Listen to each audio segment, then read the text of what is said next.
사람에게는 얼마만큼의 땅이 필요할까요? 톨스토이 원작 미래의 아이에서 나왔습니다.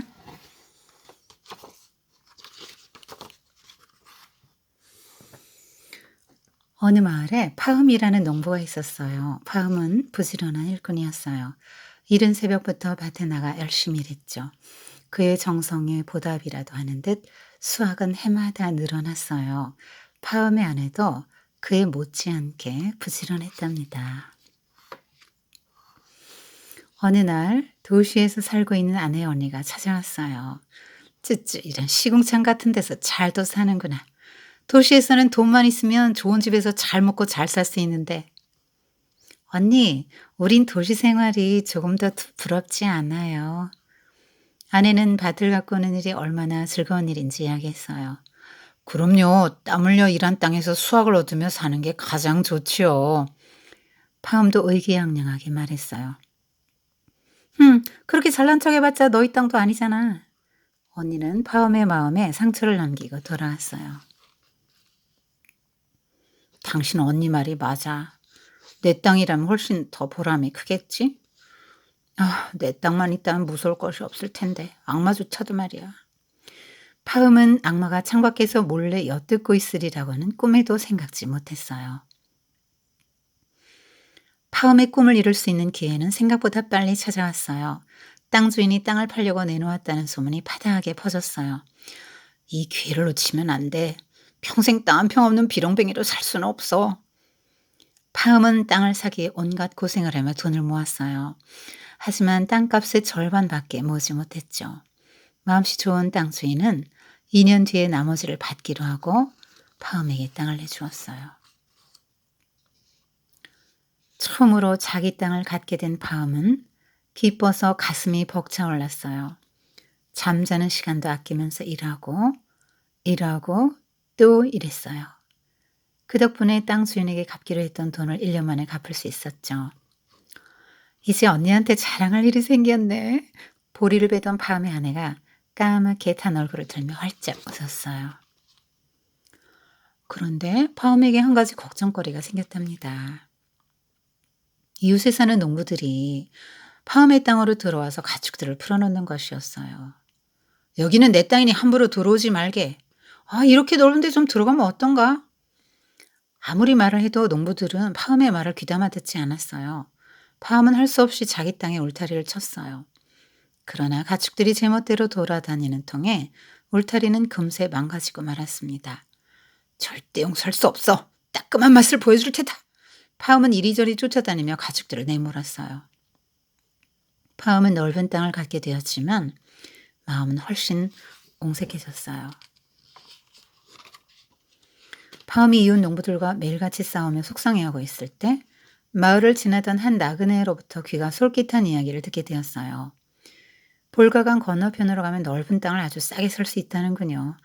가난했던 내 친구도 지금은 말 6필에 소가 2필이나 되는 큰 부자가 되었죠. 농부의 말에 마음을 몽땅 빼앗긴 파음은 서둘러 여행 준비를 마치고 볼가강 너머로 길을 떠났습니다. 야, 여기야말로 내가 찾던 바로 그 땅이야. 파음은 지금 가진 땅보다 3배나 넓은 그 땅을 사기로 마음먹었어요. 그래서 지금껏 살던 마을의 땅을 팔고 서둘러 이사를 했어요. 파음은 새 집을 짓고 가축도 기르며 아내와 함께 열심히 일했어요. 형편도 전보다 훨씬 넉넉해졌답니다. 눈 깜짝할 사이에 3년이라는 시간이 흘렀어요. 파음은 드넓은 땅을 갖게 되었지만 뭔가 늘 부족한 것 같았어요. 더 넓은 땅이 있다면 지금보다 훨씬 더 잘 살 수 있을 텐데. 그때 이웃에 사는 농부가 지금보다 10배나 넓은 땅을 싸게 팔겠다는 소식이 파음에게 들려왔어요. 난 어쩜 이렇게 운이 좋을까? 이게 다 전에 살던 마을을 떠나왔기 때문이야. 파음이 이웃 농부의 땅을 막 사려던 참이었어요. 마침 그 동네를 지나가던 한 상인이 귀가 번쩍 뜨는 말을 들려주었어요. 바슈키르라는 곳에 가면 더 싼 값에 10배나 되는 땅을 살 수 있죠. 더 싼 가격으로 이것보다 10배나요? 상인의 말에 따르면 바슈키르 사람들은 마음이 너그러워서 선물만 주면 원하는 만큼 땅을 나눠준다는 것이었어요. 그거 참 좋은 소식이군요. 파음은 사려고 했던 땅을 놔두고 하인과 함께 바슈키르로 길을 떠났어요. 7일 동안 마차를 달려 파음과 하인은 바슈키르에 도착했어요. 상인의 말대로 선물을 가득 들고 찾아가자 바슈키르 사람들은 무척 기뻐했어요. 답례로 선물을 드리고 싶으니 뭐든 말해보시오. 마음씨 좋아 보이는 촌장이 묻자 파음은 얼른 땅을 갖고 싶다 그랬어요. 땅은 얼마든지 있으니 원하는 만큼 마음껏 가지세요. 훗날 땅 주인과 다툼이 일어나면 어쩌죠? 그럼 당신이 하루 종일 걸어 다닐 만큼의 땅을 우리 한 달치 벌이에 팔겠어? 예, 좋습니다. 다음날 파음은 먼동이 트기도 전에 촌장을 재촉해서 넓은 땅이 보이는 언덕까지 마차를 달렸어요. 이렇게 훌륭할 수가. 끝없이 넓고 푸른 땅을 보자 자기도 모르게 탄성이 터져 나왔어요. 파음은 이렇게 기름지고 좋은 땅을 한 번도 본 적이 없었답니다. 자, 여기서 출발해서 헤즐역까지 다시 이 자리로 돌아오면 됩니다. 그때까지 당신이 걸어다닌 땅은 모두 당신의 것입니다. 만약 해가 지기 전에 돌아오지 못하면 없던 일로 하겠습니다. 촌장은 여우가죽 모자를 땅에 놓아 출발점을 표시했어요. 파음은 온몸에 힘이 넘쳐나는 걸 느꼈어요. 빵봉지와 물병을 들고 삽을 맨 채 힘차게 걷기 시작했어요. 걸으면 걸을수록 내 땅이 넓어지다니 이보다 더 즐거운 일이 또 있을까? 파음은 중간중간 걸음을 멈추고 삽으로 구멍을 판 다음 옆에 있는 풀을 뜯어 표시를 해두었어요. 그리고 다시 한참을 걷다가 구멍을 파고 또 풀을 뜯어 넣었지요. 그 일을 몇 번이고 되풀이하는 동안 해가 떠올라 날씨는 점점 더워졌어요. 덥다 더워. 지독한 햇빛이야. 파음은 옷을 벗어 던지고 구두를 벗어 허리에 차고는 맨발로 걸었어요. 지금쯤 돌아가면 훨씬 빨리 도착할 수도 있었지만 파음은 자꾸자꾸 앞으로만 걸어 나갔죠. 문득 뒤를 돌아보니 처음 출발했던 언덕이 까마득하게 보였어요. 이 정도면 됐어. 파음은 중얼거리며 왼쪽으로 방향을 틀었어요. 그리고 하염없이 걷고 또 걸었죠. 기운이 빠진 파음은 나무 그늘 아래 잠시 쉬고는 다시 걸었어요. 꽤 걸었군. 슬슬 왼쪽으로 돌아볼까? 그런데 농작물이 잘 자랄 것 같은 비옥한 들판이 눈앞에 펼쳐졌어요. 그래, 저렇게 좋은 땅을 두고 갈 수는 없어.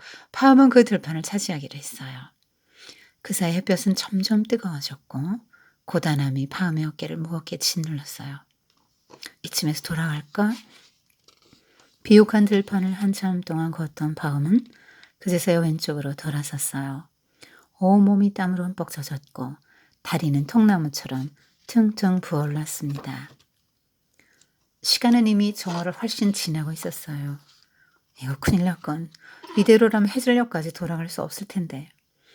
파음은 지금까지 마음속으로 커다란 사각형을 그리며 걸었어요. 모양새 좋은 땅을 갖고 싶었기 때문이죠. 하지만 돌아갈 시간을 못 지키면 모든 게 소용없었어요. 파음은 생각을 바꿔 사람들이 기다리고 있는 언덕을 향해 서둘러 걷기 시작했어요. 그러나 발은 생각대로 움직이지 않았고 온몸이 쑤셔왔어요. 해는 가차없이 서쪽으로 떨어지고 있었고 마침내 서쪽 하늘이 벌겋게 물들기 시작했어요. 내가 너무 욕심을 부렸구나. 제 시간에 도착하지 못하면 어쩌지? 파음의 마음은 더 급해졌어요. 물도 떨어져 목은 다 들어가고 숨소리는 거칠어졌어요. 다리가 꼬여 몇 번이나 모래 위에서 나뒹굴었답니다. 모래투성이가 된 얼굴을 쳐들자 해는 어느새 사라지고 없었어요. 모든 게 헛일이 되고 마는 건가? 파음은 크게 실망한 나머지 그 자리에서 주저앉고 싶었어요. 그때 누군가의 목소리가 어렴풋이 들려왔어요. 파음, 서둘러요, 서둘러! 파음이 흘끔 쳐다보니 언덕 위에서 촌장과 바슈키르 사람들이 손을 흔들고 있었어요. 언덕 위에서 보면 아직 해가 남아있는 게야. 파음은 남은 힘을 다해 달렸어요. 심장이 떨어져 나갈 만큼 달리고 달려 마침내 언덕으로 돌아왔어요. 다행히도 해는 아직 서쪽 하늘에 조금 남아있었어요. 해냈어! 내가 해냈다고! 그런데 어쩐 일인지 촌장이 배를 잡고 웃고 있었어요. 파음이 왜 웃냐고 묻자 촌장의 모습이 상인과 나그네의 모습으로 차례차례 바뀌는 게 아니겠어요? 촌장과 상인, 나그네는 파음을 유혹하기 위해 악마가 변장한 것이었어요. 파음은 그 자리에서 힘없이 쓰러졌어요. 여우가죽 모자를 손에 콱 움켜잡은 채 말이에요. 오, 정말 대단하군요. 이렇게 멋지고 넓은 땅을 가지다니. 촌장 희죽희죽 웃으며 말했어요. 하인이 달려와 파음을 일으켜 세웠지만 이미 숨이 끊어진 뒤였어요. 파음의 하인은 주인을 위해 삽으로 정확하게 2m의 무덤을 팠어요. 그리고 그 자리에 파음을 묻은 다음 나지막하게 중얼거렸습니다. 사람에게는 결국 요만한 땅만 있으면 되는 것을. 자만하지 말라. 더욱이 믿을 수 없는 부의 희망을 걸지 말고 차라리 우리를 풍요롭게 하시고 즐겁게 해주시는 신에게 희망을 걸기를. 성서에서.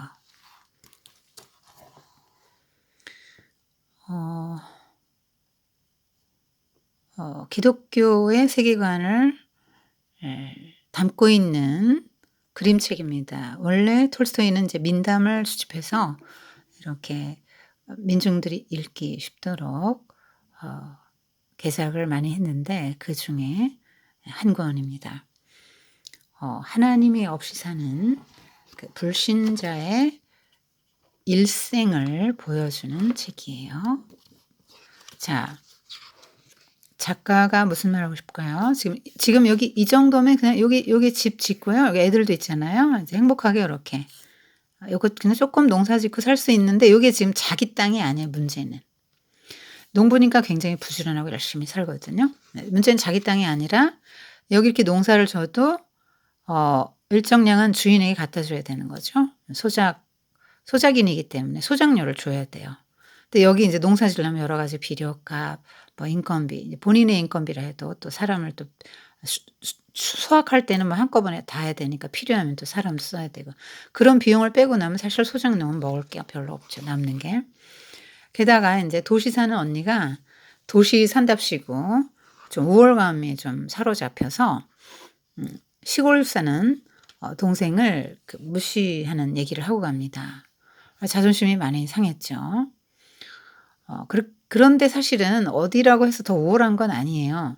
도시가 좋을 거고 편리하긴 하잖아요. 그렇지만 도시는 수도가 다 있으니까 물이 안 나올 수가 없죠. 아무리 가물어도 물이 나오죠.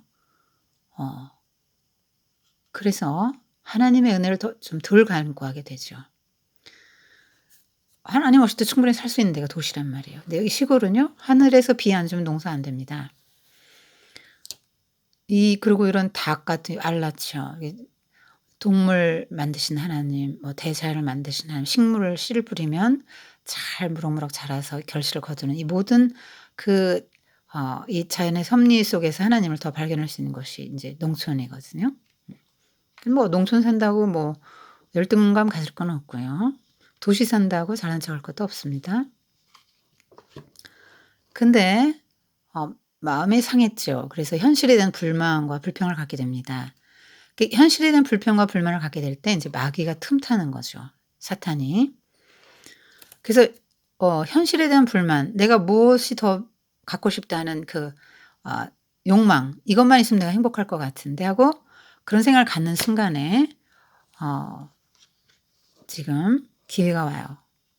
주인이 땅을 판다는 거예요. 그래서 막 서둘러 여기는 뭐 온갖 고생하면 돈을 모았다 그랬는데 그 몇 년 동안 뭐 주인이 기다려준 게 아니고 보면은 본인 일도 했지만 가진 재산 다 팔고 그다음에 자식까지도 남의 집 머슴으로 보내요.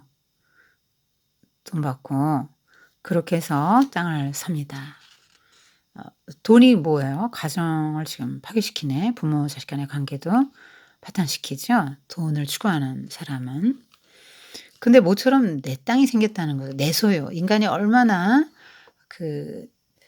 내 거 이걸 추구하는지를 보여줘요. 굉장히 기쁘단 말이에요. 남의 땅에 농사 지을 때는 뭐 대충 지을 수도 있죠.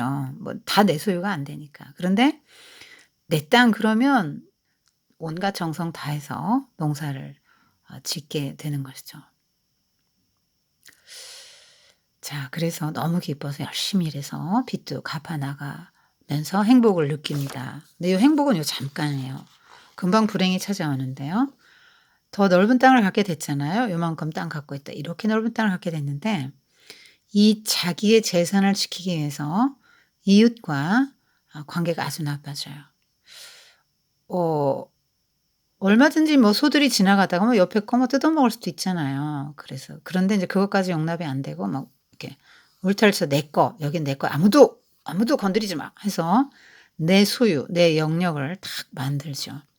근데 뭐 소들이 울타리 부수고 들어올 수도 있는데 이 지금 굉장히 사이가 나빠져요. 그래서 오히려 땅은 좀 가졌는데 마음은 점점 옹졸해지는 그런 경험을 하게 됩니다. 근데 여기 지금 요 한 사람 뭐죠? 또 다른 유혹자예요. 아니 농부가 땅 쪼끔 농사 짓다가 땅을 쪼끔 넓히는 게 무슨 뭐 잘못된 거냐? 잘못된 거 아니죠. 문제는 어 과도한 욕심, 과도한 내 것을 지키기 위한 과도한 욕심으로 이웃과의 관계 다 상해 가면서 "내 거, 내 거, 내 거." 하고 나만, 나만 살기 위한 그런 마음을 갖고 욕심을 부리며 사는 게 문제죠. 그 지금 사탄이 변장한 거예요. 그래서 더 넓은 땅을 사도록 유도합니다. 그래서 다 넘어가요. 그래서 몇 번 땅을 바꿉니다. 근데 이제 또 바슈키르 사람들의 소식을 또 전해 듣죠. 생김 보세요. 어 어 정말로 간악하게 생겼죠? 그림을 참 잘 그렸네요. 음. 여기 보니까 뭐 그림자가 이렇게 있죠. 사탄입니다. 뭔가 안 좋잖아요. 분별을 했어야 되는데 이제 못한 거죠. 바슈키르라는 데는 특별히 이렇게 선물만 갖다 주면 땅을 가질 수 있대요. 그리고 단 조건이 있는데 하루 동안 걸어갔다가 오면 그 땅이 당신 땅이 되는데 그 안에 못 오면 어 무효다. 그래서 이 사람은 새벽부터 출발합니다. 아 원작에는 인제 그 전날 밤에 인제 그 경고의 꿈을 꿔요. 자기가 죽는 걸 봅니다. 그런데도 불구하고 이 사람은 떠나요. 어 떠납니다. 그래서 어 걷기만 하면 내 땅이 되니까요. 내 땅을 차지할 욕심으로 하염없이 걸어요. 근데 '요만큼이면 돌아갈까.' 했는데 그 앞에 더 좋은 땅이 있는 거예요. 지금까지 온 어떤 땅보다 더 좋은 땅이 그 앞에 또 있어. 그래서 또 가요. 그러면 이제 돌아가지 하고 보면 지금까지 걸어왔던 보았던 어떤 땅보다 더 좋은 땅이 있어. 그리고 또 못 돌아가고 또 가요. 그런 식으로 갑니다. 여기 쉬는 게 나오는데 원작에 보면 쉬지 못합니다.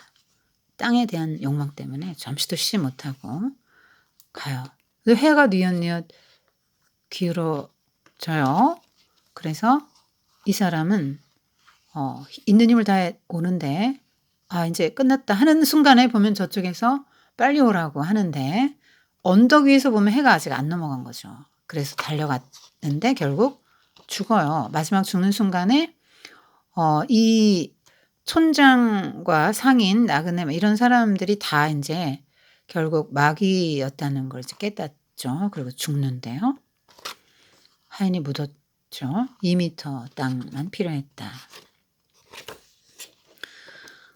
이게 인제 하나님 없이 이 땅에 모든 소망을 두고 살아가는 사람들의 그 일생입니다.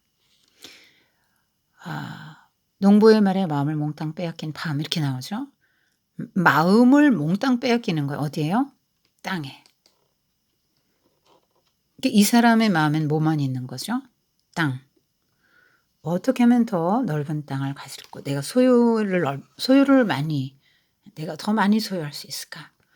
어떻게 하면 내가 더 잘 살 수 있을까? 이 세상에서. 이것이 이 사람의 소망이 이거를 해야 내가 행복할 것 같은 거예요. 그런데 지금 이 사람이 마지막에 보면은 하루 동안 갔다 오는 거잖아. 해가 지기 전에. 해가 떴다 출생, 해가 졌다 이 사람의 사망으로 본다면 이 사람의 일생으로 보는 거죠, 하루를. 그렇다면 이 사람의 일생은 어떻습니까? 무엇을 추구하면서 살았습니까? 여러분은 무엇을 추구하면서 살아갑니까? 눈에 보이는 이 세상에서 눈에 보이는 어떤 소유물의 증가가 나의 행복을 좌우할 것 같아서 내가 행복하기 위해서 더 많이 소유하기 위해서 이웃과 모든 관계 다 깨트려가면서 그렇게 살아갑니까? 사람은 한계가 있죠. 지금 하루잖아요. 하루의 시간이 우리에게 일생으로 주어졌습니다. 한계가 있어요. 반드시 끝나는 날이 있습니다. 그리고 그 사람이 지을 수 있는 농사 지을 수 있는 육체의 한계가 있죠. 생명의 한계도 있을 뿐 아니라 그거를 알아야 되는 것이죠. 과하면 일찍 죽습니다. 지금 자본주의 사회에서 속이죠. 이 물건 사용하지 않으면 여러분 행복하지 못합니다. 이런 광고가 그런 광고죠. 그런 뉘앙스죠. 그러니까 나 행복하고 싶어. 저걸 사죠. 사는 순간 어떻게 됩니까? 행복 얼마 못 가져요. 파음처럼. 그리고 다시 불행해져요. 다른 사람이 더 좋은 거 갖고 있거든요. 신제품 나왔거든요. 그래서 무엇을 하기 위해서 삽니까? 돈을 벌어서 그 제품을 사기 위해서 살아갑니다. 그래서 모아서 삽니다. 다시 또 불행해집니다. 그게 사탄의 속임수라는 거죠. 평생 그거에 종노릇해요. 집을 한 채 사면 행복할 거야. 집을 사죠. 빚을 얻어서 사요. 그게 뭡니까? 매월 그 집 원금과 이자 갚아 나가야 되죠. 그 집의 주인입니까? 종입니다. 그 집의 메인 종이죠. 그거 빚 갚느라고 빚에 허덕이는 빚쟁이 되고 그 빚의 종이고 그 탐욕의 종이고 그렇게 되는 거예요. 집도 과도하게 뭐 쪼끔이야 감당할 수 있을 만큼 융자는 얻을 수 있죠. 그런데 과도하게 내가 가진 돈보다 훨씬 더 많은 빚을 얻어서 사고 이자 갖고 온 거 허덕허덕 하다가 일생 마치게 되면 그게 얼마나 불행한 인생입니까? 그러니까 성도라고 하면서도 이 땅에 눈에 보이는 이 세상에 내가 땅을 얼마나 더 집 한 채 얼마나 더 좋은 거 사고 차 어느 거 좋은 거 사고 그런 소유의 일생을 걸고 산다면 정말 너무 부끄러운 거죠. 성도는 어떤 사람의 성도입니까? 하나님의 나라를 바라보면서 사는 사람이죠. 여러분 아브라함과 그 조카 롯의 이야기를 기억합니까? 롯은 눈에 보이는 세상의 요단 들판의 풍요함을 보고 자기 눈에 좋은 대로 자기가 선택했죠. 결과가 어떻게 됐나요? 창세기 보면 롯은 정말 부끄러운 그런 치욕적인 그런 역사에 정말 치욕적인 이름을 남겼고요. 그 소돔 고모라 성까지 들어가서 어떻게든지 이제 출세하려고 돈 많이 벌고 잘 살려고 했었는데 소돔 고모라 땅에 이제 유황불이 떨어지고 심판을 받으면서 하나님의 심판을 받으면서 자기의 전 재산을 다 잃죠. 거기서 이제 성문 위에 올라앉을 만큼 재판관의 위치로 출세됐지만 그런 모든 지위도 사회적 지위도 자기 재물도 다 잃어버리게 됩니다. 반면 아브라함은 어떻게 됐죠? 척박한 남은 땅, 롯에게 양보하고 남은 땅, 그런 땅을 차지했는데 그렇지만 아브라함은 언제나 하나님 나라를 바라보고 살았죠. 그 결과 아브라함은 지금 전 세계 아브라함의 이름 모르는 사람 있습니까? 3대 메이저 종교 기독교, 가톨릭과 기독교는 같이 묻고 그다음에 무슬림, 그다음에 유대교 3대 메이저 종교인데 다 아브라함을 믿음의 조상으로 고백하고 있죠. 너무너무 영광스럽고 아름다운 이름을 갖게 되었습니다. 성경은 골로새서 3장 1절에 그러므로 너희가 그리스도와 함께 다시 살리심을 받았으면 위의 것을 찾으라. 거기는 그리스도께서 하나님 우편에 앉아 계시느니라. 위의 것을 생각하고 땅의 것을 생각지 말라. 이는 너희가 죽었고 너희 생명이 그리스도와 함께 하나님 안에 감추었습니다.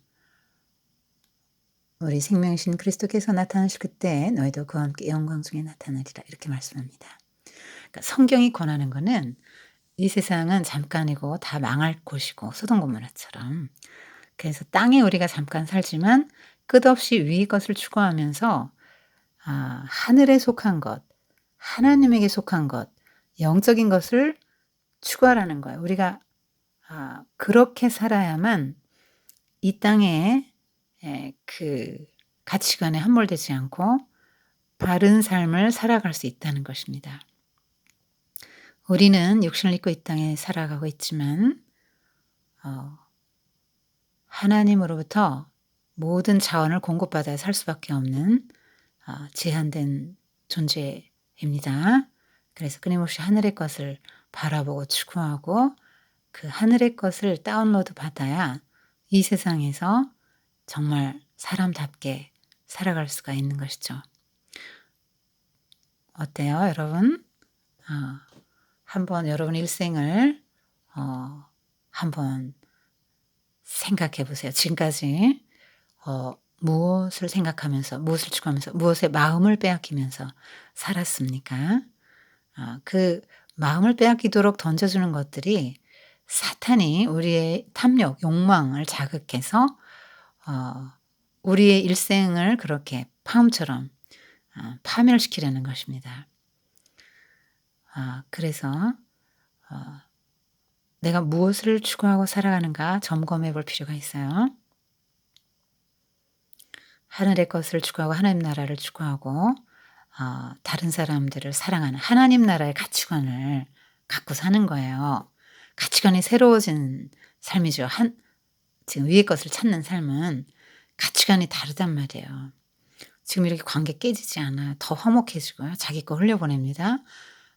많이 가졌는데 마음 옹숙해지는 게 아니라 가졌는데 하나님 주시죠. 주시는데 더 풍요로워지고 세월이 갈수록 날이 갈수록 더 부유해지는 그런 삶을 살게 되죠. 영적으로 육적으로 부유한 삶을 살게 되는 거예요. 아브라함처럼 살고 싶어요? 롯처럼 살고 싶어요? 파암처럼 롯처럼 살고 싶은 사람은 하나도 없겠죠. 네, 한번 점검해 보면 좋을 것 같아요. 여기 땅으로 나오지만 땅에 다른 것을 많이 환원할 수 있습니다. 다른 것으로 뭐 나의 업적, 뭐 나의 내가 받는 샐러리, 뭐 또 소득, 뭐 여러 가지로 다 환원할 수 있죠. 그래서 노력하지 말라는 게 절대 아니에요. 하나님 우리에게 무한한 창조성과 재능을 주기 때문에 우리는 노력을 해야 됩니다. 열심히 살아야 돼요. 자기 하나님이 주신 거 개발하면서 열심히 살아야 됩니다. 그런데 목적이 내가 조금 더 소유하는 것에 있으면 안 되고 내가 공부를 해도 더 넓은 지식의 땅이 이제 지식의 땅이죠. 땅 대신 지식을 넣어보세요. 굉장히 많은 지식을 가질 수 있는데 그걸 나를 위해서 그건 뭐 내가 가지면 뭐 할 겁니까? 어차피 나 죽을 건데. 환원하고 사람들에게 흘려보내야 의미가 있는 거죠. 그래서 목적을 나에게 두지 말고 하나님 나라에 두고, 하나님 나라에 둔다는 얘기는 이웃에게 둔다는 얘기이기도 해요. 그래서 여러분의 삶의 목적을 점검해 보고 열심히 살고 노력하고 하나님의 은혜와 그 능력을 간구하면서 그것을 받아서 살아가되 위의 것을 추구하면서 하나님 나라의 가치관을 갖고 살아가길 바랍니다.